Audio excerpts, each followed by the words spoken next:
Oh man, oh boy, what a freaking card. Call him P head now. Call Dustin Poirier freaking P head now. I double dare you. What did I tell everybody? Benoit Saint Denis, we sent him back to France. What did I tell you? He's a good fighter, and he might even get into the top five one day. However, goddamn, this is hurting me. Let me just get my chair. So what I'm going to be doing here is not really just breaking down some of the fights, but I'm actually going to be grading the performances from A, B, C, D, and F for each of the fighters on the main card and some of the prelim ones. So I'm going to have the timestamps. You can jump to each one to get my thoughts. I'm going to grade each one. It'll be a fun little experiment we're going to go through together. And you can let me know in the comment section down below what grade you give to each fighter based on their performance. Of course, we're starting with the main event. O'Malley versus Vera. Again, amazing fight. Went pretty much how I predicted because, again, I said that Marlon Vera's style is not good against elite fighters. That sort of slower style where you take a couple rounds to catch up eventually. Yes, against people like Edgar, against somebody like Pedro Munoz, maybe against like Dominic Cruz. Against lower level competition, it'll work, but against people like O'Malley, Sandhagen, doesn't really work that well. Or Jose Aldo or whoever. So O'Malley looked phenomenal. His angles, his footwork, everything was phenomenal. And to be quite honest, I was watching that thinking, dude, I need to start getting really back into my kickboxing, Muay Thai boxing classes because I need to get my footwork on that level. Obviously, that's never going to happen. I'll never be like that. But Sean O'Malley's grade, it's very, very obvious, okay? There's not even a debate right here. He gets an A. A+++, to be quite honest. Now, some people might say, look, he gets an F because he lost, maybe a D, C, B, whatever. Everybody's going to be all around the place. I will say this, okay? I would normally give him an F, okay, because he got completely outclassed. But because of his toughness, I'd be willing to give him like a C or a D, maybe a C minus. But I will probably place Marlon at, I'll give him a D, okay? Maybe a D plus, all right? Super, super tough, but he got thoroughly outclassed. Let's be honest, he had nothing there. Sean O'Malley dismantled him from beginning to end. But his toughness, because of that, I'm willing to give him a D. Now, for my boy from Louisiana, Dustin Poirier. Dustin the Diamond Poirier. I wanted to give him an A, but again, let's be honest. He had a little bit of adversity to deal in round one. Okay, some of the grappling, and he was jumping for way too many freaking guillotine chokes. Even his corner was saying, dude, what the hell are you doing? But I believe that Dustin Poirier still, because, consider all that, those little couple of fuck-ups over there, some of the grappling errors he made.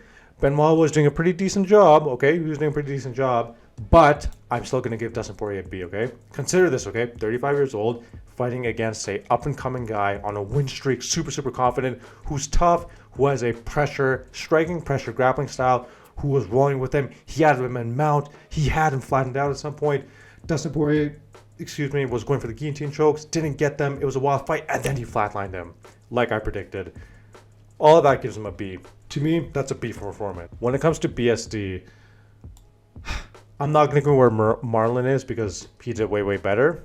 And I was thinking to give him a C or a B, but then the problem, I was thinking a B, but I was like, yeah, I can't give him the exact same as Dustin Poirier, obviously, because that wouldn't make sense. He got flatlined by Dustin, and I give Dustin a B. But because he still did pretty good, I'm going to give him a C. Even maybe like a C plus potentially. I thought he showed some potential there. Again, I think his biggest problem is those openings. People like Dustin Poirier, Gaethje, Oliveira, a couple other guys in the division will starch BSD. I said that, and I'm going to continue saying that until he gets those improvements. Now, we will see. Maybe he'll improve, maybe he won't. But as of right now, I think he has some potential, but he's a C for now. Gilbert Burns versus JDM. Oh my god. Do I even want to talk about this fight? I picked Gilbert Burns to win, and he could have won if he just survived that freaking third round, because I give him round 2, would have given him round 3. JDM, props to you. There's still a couple of issues I have with JDM.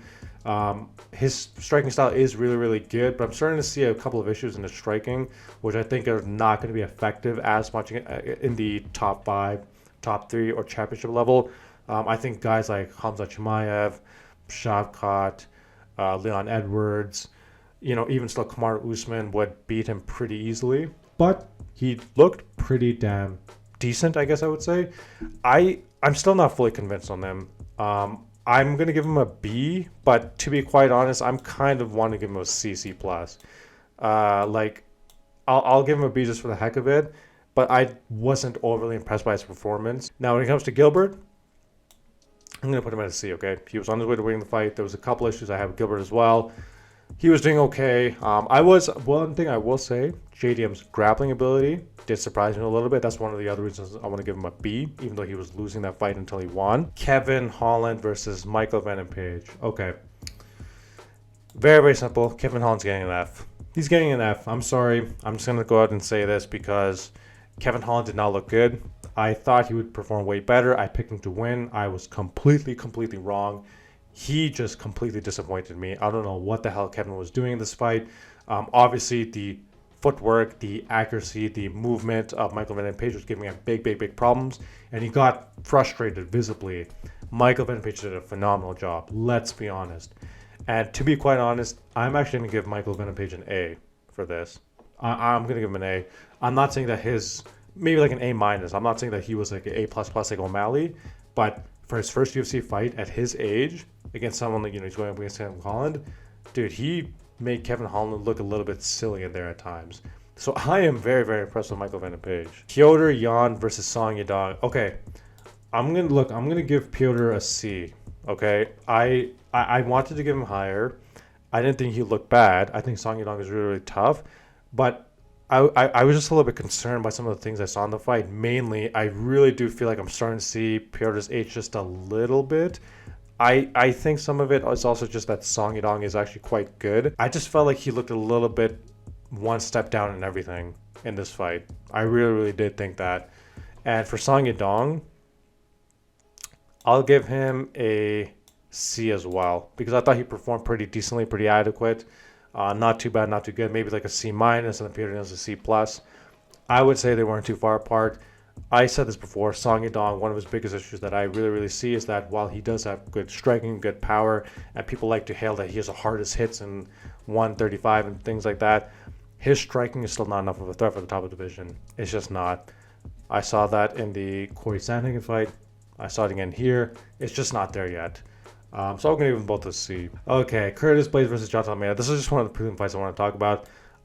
Curtis Blaydes, I guess I'll give him a C because, you know what? Should I give Curtis a B?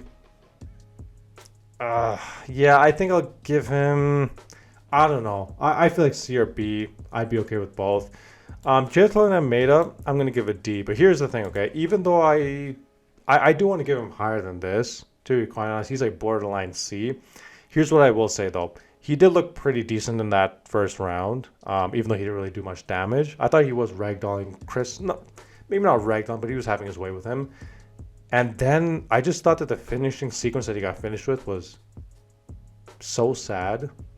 I honestly felt like at this high of a level, if you're getting finished like that, shooting on a takedown and then just getting hammer fisted like that, it is really disappointing, and that's a cause for concern, especially against the top guys. Okay, Mateusz, Gamrot, and RDA. Okay, Gamrot gets a C, and I'm going to give RDA a C as well. I don't even care. Fuck it. I'm giving RDA a C. Yep, I'm going to do it. Let me just move myself down here. The thing is, look, RDA is 40 years old, still fighting the best, still look pretty decent. Had him hurt in round 1. And when it comes to Gamrot, I said this before, I'll say this again, he's a gatekeeper. Homeboy is a gatekeeper at lightweight. Nothing more, nothing less. He's never going to get beyond gatekeeper status, in my opinion. He never will. That's pretty much my thoughts. I hope you guys enjoyed the video. Hit the like button if you enjoyed. Subscribe for more content similar to this. And I will catch you guys later. Let me know in the comment section down below your rankings and your thoughts of the event and this and that. I will catch you guys later. Peace.